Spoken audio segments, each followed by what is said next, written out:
여러분 남원정 기억하십니까? 과거 한나라당 때 남경필, 원희룡, 정병국 이 세 의원을 합쳐서 남원정이라고 불렀죠. 한나라당의 쇄신을 외쳤던 젊은 소장파들인데 결국 현실의 높은 장벽 앞에 부딪혀야 했습니다. 이번 이준석발 쇄신 바람을 이분들은 어떻게 바라보고 있을까요? 그때와 다를까요? 같을까요? 성공할까요? 실패할까요? 그리고 대선에 대한 이야기까지 원희룡 제주지사의 생각 직접 듣겠습니다. 어서 오십시오. 안녕하세요. 남원정이라는 말 참 오랜만에 쓰네요, 저. 오랜만에 들으시죠? 네. 그때도 분명히 이제 젊은 정치인들이 쇄신의 깃발을 든 거였고, 이번에도 젊은 정치인의 이제 쇄신 바람인데, 같습니까? 다릅니까? 이번 이준석 현상이 정말 감동적이죠. 저는 보수정당의 개혁주의자로 제 정치 일생을 다 살아왔거든요. 네. 그리고 정말 20대, 30대 젊은 세대의 지지를 받을 수 있는 정치를 추구를 해왔었는데 그렇죠. 노력은 많이 했지만 어려움을 많이 겪었죠. 왜냐하면 보수정당의 정체성이나 어떤 그 사람들이 구성을 바꾸는 게 쉬운 일은 아니죠. 예. 하지만 정치를 하는 이유가 바로 보수정당이 개혁돼야만 대한민국이 건강하게 갈 수 있다고 믿었기 때문에 부닥치면서도 왔던 거고요. 네. 그런 점에서 이번 현상은 제 일처럼 기쁩니다. 심지어 감동적이다 지금 그러셨어요. 네. 감동적이다. 감회가 깊죠. 이준석 대표가 그 수락연설에서 거친 생각과 이 노래 가사 이용해가지고 거친 생각과 불안한 눈빛 눈빛과 그걸 지켜보는 너. 너 이랬단 말입니다. 전쟁 같은 아니 진짜로 원희룡 지사도 지금 이 이준석이라는 인물의 젊은 정치인의 대표직 행보를 보면서 좀 애정어린 불안함, 걱정도 되고 이런 생각 드세요? 어떠세요?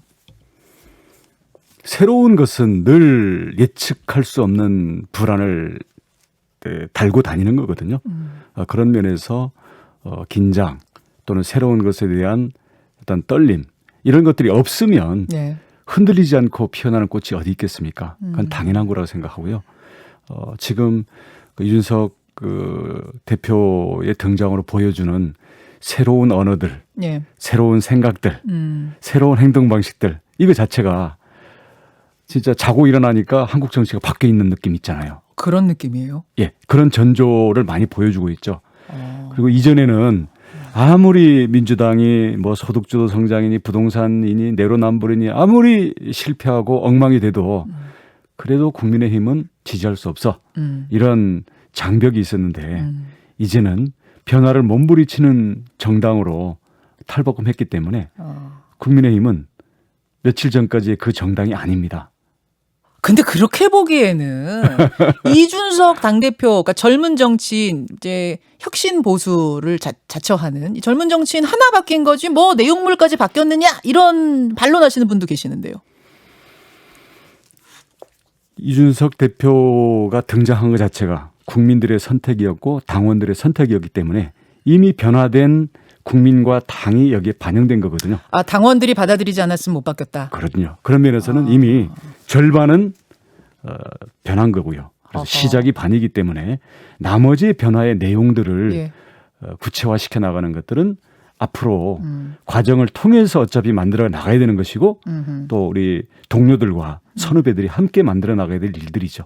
그때 그러니까 그 남원정 때 한나라당 때 참 뭐 혁신 법안도 많이 만드시고 열심히 하셨는데 번번이 어떤 현실의 벽 앞에 부딪혀야 했잖아요. 그때를 떠올려 볼 때 이준석 대표가 이제 어떤 극복해야 될 과제 그 앞에 나타날 장애들은 어떤 게 있겠습니까? 소장 개혁파 저희들이 20년 동안 할 때와 차이점은요. 네.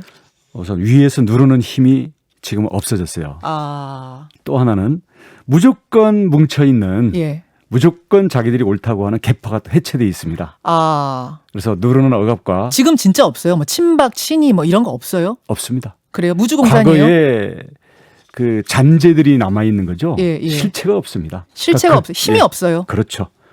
그 아무리 그걸 잔소리치고 예. 이거를 패를 나누려고 해도 예. 그 회초리에 힘이 없는 거예요. 그러니까 이준석 대표를 때리려고 해도 예. 치고 싶어도 힘이 그러니까 없어요. 두 번의 그 정권 담당과 결국에 탄핵이라는 실패, 그 이후에 네 번의 큰 선거를 패배하면서 네.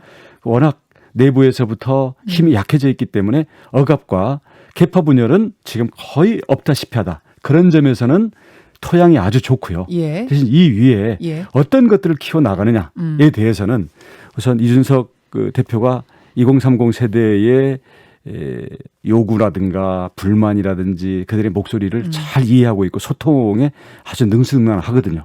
지난 10년간 그런 노력을 계속 해왔지 하루아침에 등장한 사람이 아니거든요. 네. 그런 점에서는 우리 2030 젊은 세대들의 목소리 그리고 생활 현장의 목소리 그리고 민주당에서 돌아선 민심 이반의 어떤 목소리 이런 부분들을 이준석 대표 자신이 잘 알고 있고 알겠습니다. 이준석 대표의 등장으로 인해서 그런 것들이 국민의힘 속에 물밀듯이 들어올 거라고 저는 믿습니다. 토양이 좋다. 네. 위에서 억누르는 힘이 그때같이 있지 않다. 그 네. 말씀이신데. 그리고 외부에서 예. 변화의 물결, 국민이 원하는 예. 변화의 물결이 들어오는 크고. 것을 막을 어. 실질적인 장애가 없다. 약하다.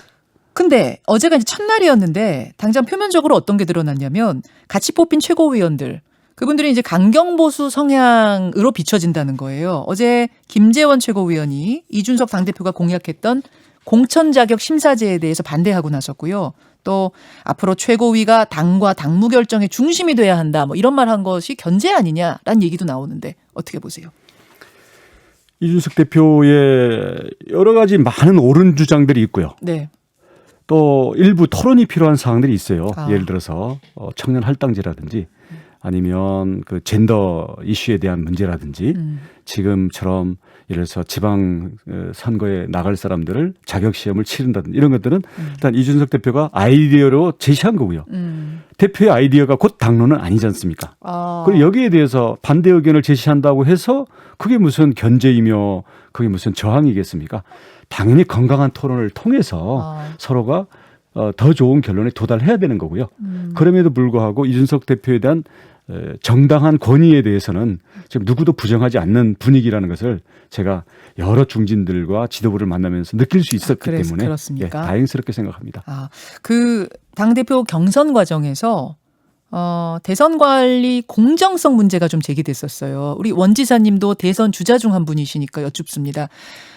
이준석 대표가 유승민계 아니냐. 그래서 뭐 대선 관리하는데 좀 공정성에 문제가 있지 않겠느냐. 어떻게 생각하세요? 이준석 대표 자신이 유승민계가 아니라고 하고 있기 때문에 그 개인적인 인연을 떠나서 그 점에 대해서는 우리가 일단 인정해 줄 필요가 있을 것 같고요. 뭐 설사 그런 연계가 있다 한들 네. 이준석 대표 지금 나이 36살입니다. 네. 그리고 5년 뒤에도 41살밖에 안 돼요.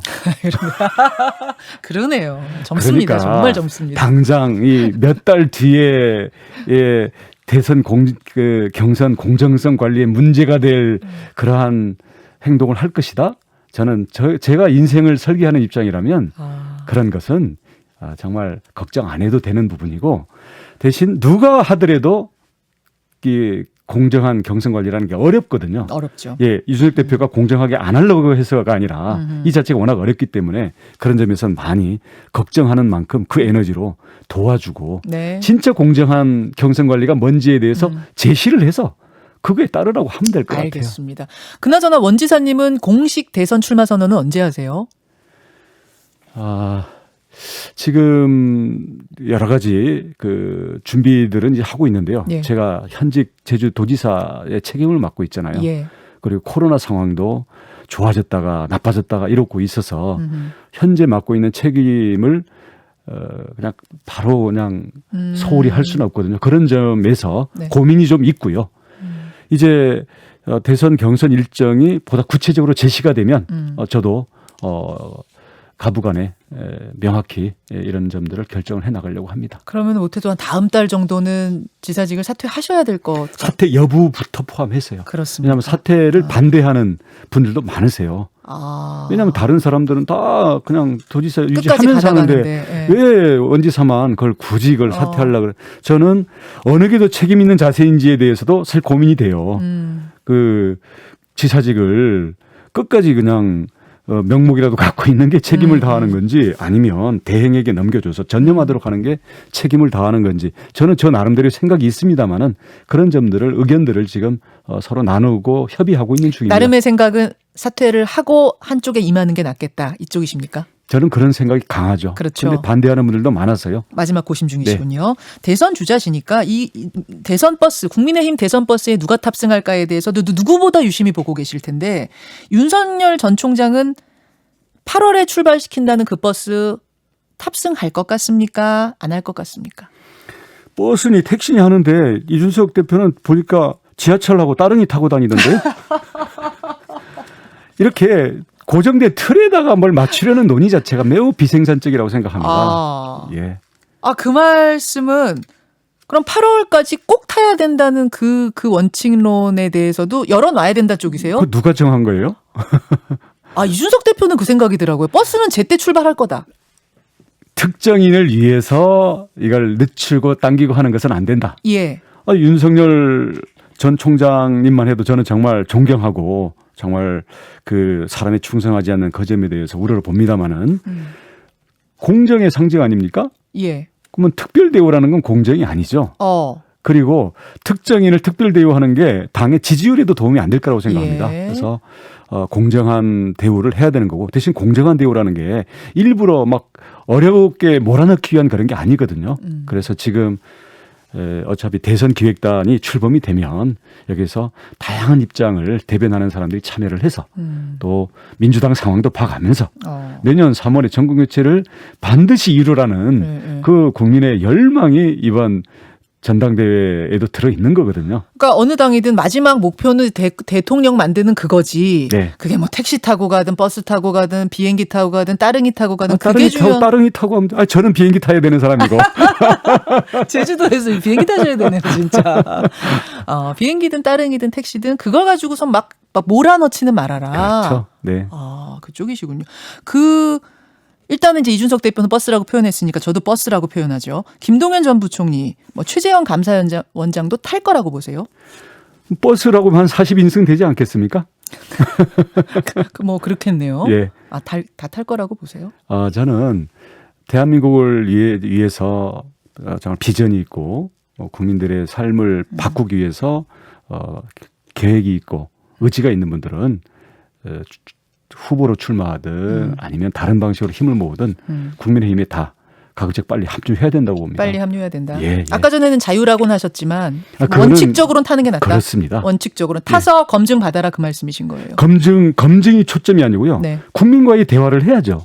뽑아줄 사람은 국민 아닙니까? 네네. 그러니까 국민이 누군지 그리고 정치적인 비전이 뭔지 나라를 어떻게 하겠다는 건지 네. 그리고 그게 진짜 그런 역량이 되는지에 대해서 국민들이 우리 물건 하나 살 때도 정말 이모저모 따져보고 하잖아요. 네. 이거는 대통령을 뽑는다라는 건 우리 평생에 부동산 집 구입하는 것보다 훨씬 중요하고 위험성이 많은 투자예요. 너무 혹독할까 봐 혹시 윤석열 총장이나 이런 분들이 못 들어오고 계시는 건 아닌가?